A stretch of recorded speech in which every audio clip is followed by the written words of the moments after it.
Thanks, Winston. It's truly an honor to be on the VoiceStory stage starting the 2019 season.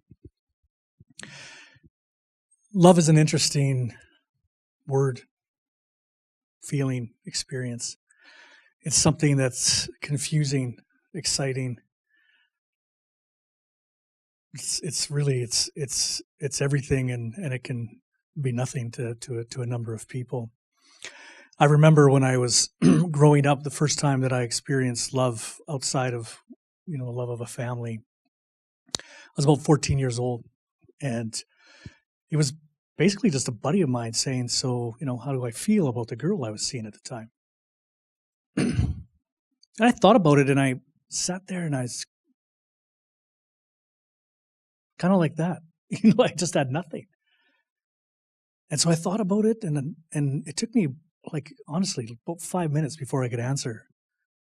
And I said, I think I love her. Love for me became something that I'd never really felt before.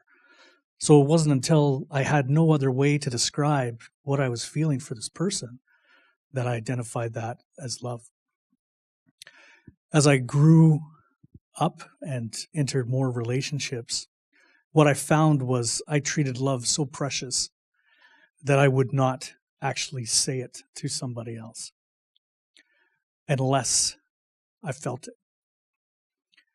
And to give you an idea of what that would be like, it would be like never saying you're sad unless it was accompanied with tears. And we all know that we've experienced sadness without the tears. So if I wasn't feeling love at the time, the feeling of almost like euphoria, I wouldn't say it. Well, in relationships, that doesn't always go over so well. When someone says, I love you, and you're kind of like, thank you, because if you weren't feeling it, I didn't say it. And part of that came from a place where other guys were saying it like hello. They were just like, I love you, I love you, I love you, And so I truly treated it as precious for me. And I didn't necessarily know where that came from, other than the fact that it wasn't expressed a lot to me in my growing up. It was there. Love was there. It was present, but not in words. It was present. I felt loved, but I didn't hear it. I didn't hear I love you a lot. And in preparing for this, I actually reached out to my sister, and I was like, is it just me, or did we not hear that a lot? She's like, I don't remember, but I think you're right. So, it was something that I experienced that a number of years later, I'd moved out to BC, and I had a surgery, and my dad was going to come out and kind of look after me because I was single at the time. I lived in my place up by myself, and coming out of the hospital, I didn't know what was going on. So he came out to, kind of be my nurse for a week or whatever the case may be. Well, I don't know what happened. Well, I kind of know what happened. I was experiencing a version of love in a sense where I rekindled this communication with a girl that I'd met when I was like 17 years old in a soccer tournament down in the States. And we were talking for the first time. And so again, I'm not going to say how old I am, but it was before social media and FaceTime. So there's lots of phone calls going on here. And the feeling that I had basically was healing me. Is the only thing I could really explain. I got out of that surgery. I did not take a painkiller. I was driving. I got a ride home, but I drove to pick up my dad later that day. And so he got there, and he was looking after me. And after a couple of days, he's like, well, I don't really think you need me. And I was like, well, he had stuff to do. He was going to go back home. So we go to the airport, and I remember it. See, the one thing, even though we didn't express it, the way that we delivered love was definitely in a hug. And in my world, we actually call them a boyer hug. And it's not patented, but it's a little bit deeper. It's a little bit longer. And you definitely know that you've been embraced. And so at the airport, that's what we did. We hugged. But then after the hug, he stood in front of me and he looked at me. And it was like almost like an awkward period of time, and I didn't really know what was going on. And then he picked up his bag and he left. And I was like, okay, bye. Kind of gave one of those and took off. So I'd go home and we always checked on each other, traveled, so on and so forth. And so he called me to tell me he got home safe. Then he said, do you know what happened at the airport? And I said, well, it certainly looked like you didn't want to leave me, which I get. I'm, good company. I'm good to stay and that sort of thing. We don't see each other much. And then he said, no. He said,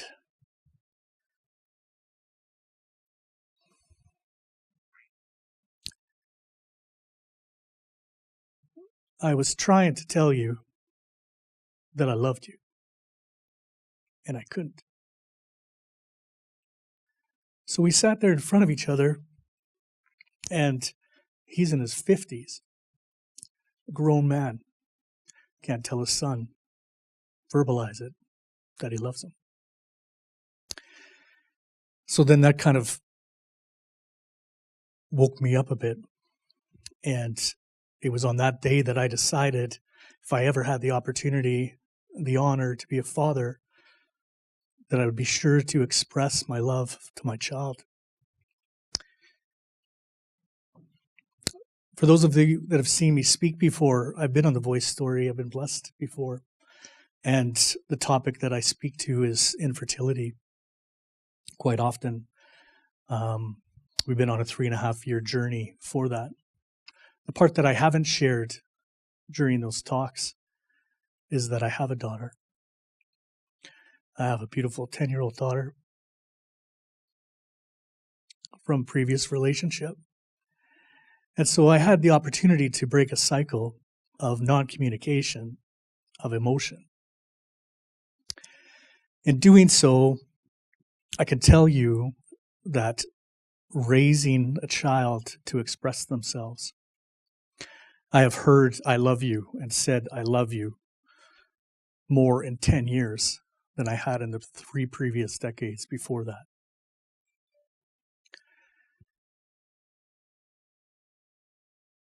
So then I speak to infertility once again. How does love survive? What role does it play in a journey of infertility?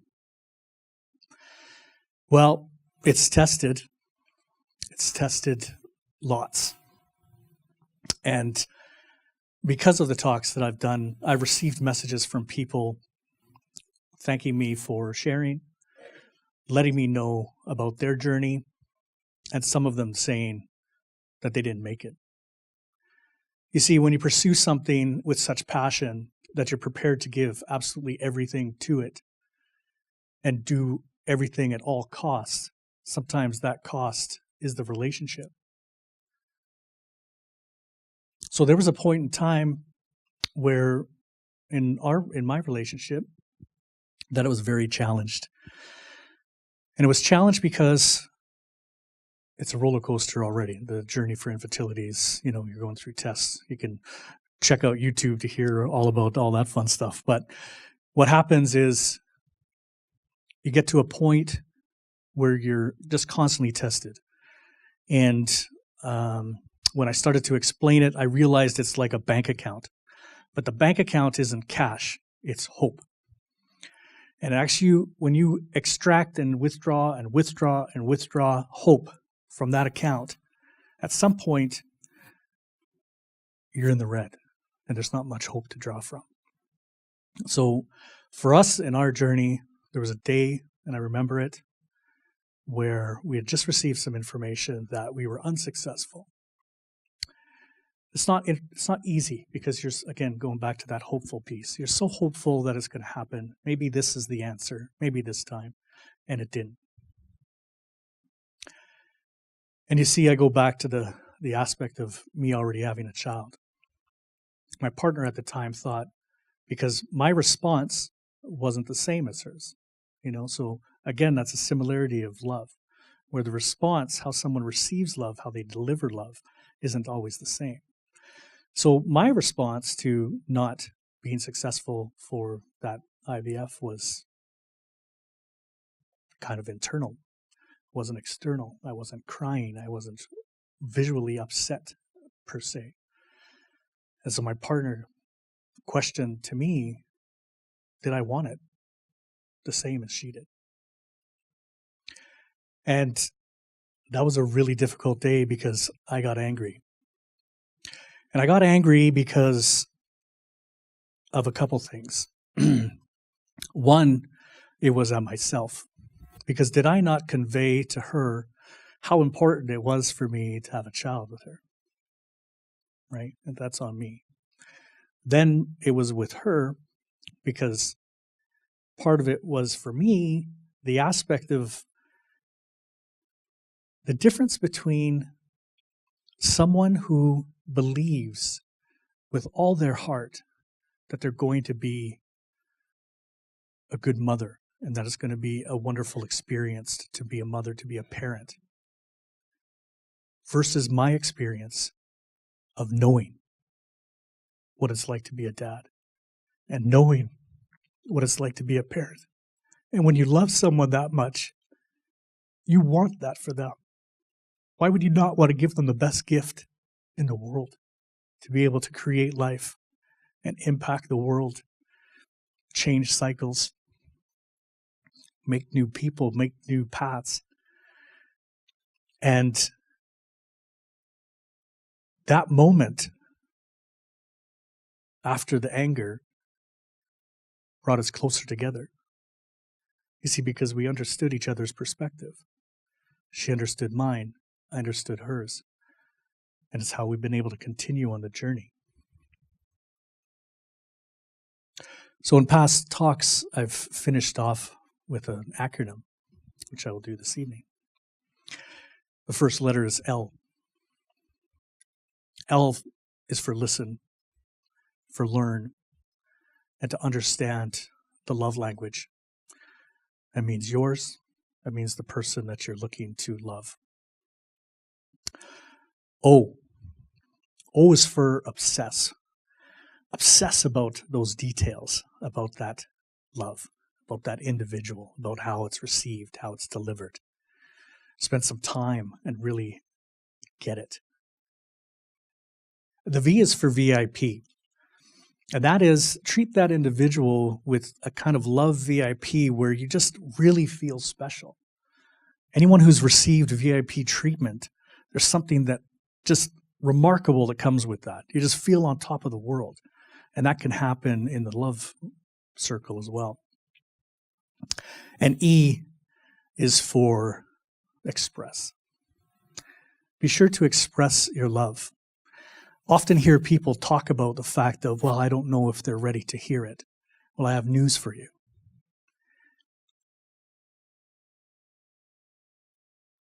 They might not be. But they might. And the reality is, you don't know how they receive love or how much love they're able to receive. If I give love on a 10 and they receive on a 7, then they'll never be ready. But what happens is the love dance happens.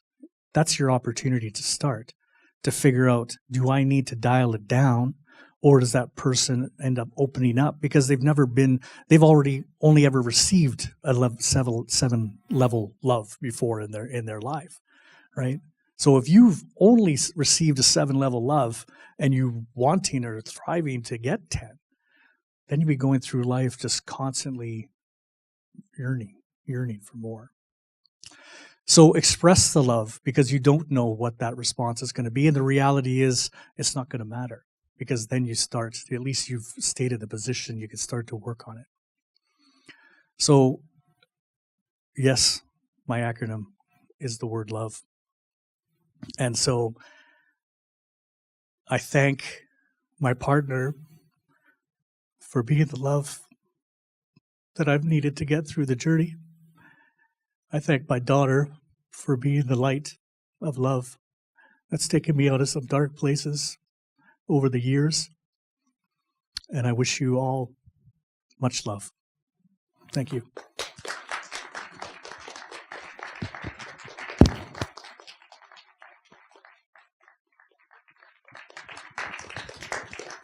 Thanks, Matt.